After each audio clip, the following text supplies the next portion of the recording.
Hello friends, संतान प्राप्ति योग के लिए D1, D9 और D7 चार्ट को समझना होगा।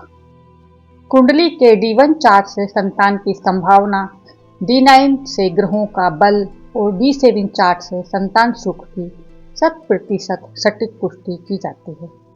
इन तीनों वर्ग कुंडलियों के सही समन्वय से ही संतान प्राप्ति के सटीक समय और योग का पता चलता है। D1 लग्न कुंडली रूट चार्ट है। यह शरीर, सामान्य जीवन, स्वास्थ्य और व्यक्तित्व को दर्शाती है।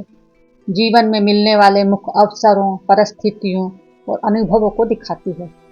कोई भी योग, फल या संभावना पहले D1 में दिखना जरूरी है। D9 नवमांस कुंडली सबसे महत्वपूर्ण वर्ग चार्ट माना जाता है। भाग्य और विवाह, यह जीवन साथी का स्वभाव, वैवाहिक जीवन के सुख और शादी के बाद के भाग्य को दिखाती है।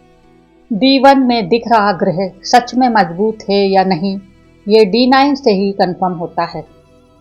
यदि D1 में कोई ग्रह नीच का है लेकिन D9 में उच्च का हो जाए तो यह अंत में शुभ फल देता है।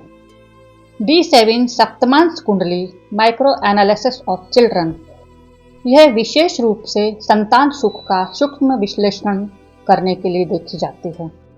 संतान होगी या नहीं यह स्पष्ट होता है। पहली, दूसरी संतान की स्थिति कैसी रहेगी, संतान का स्वास्थ्य और उनके साथ आपके संबंध कैसे रहेंगे, यह सब D7 से स्पष्ट होती है।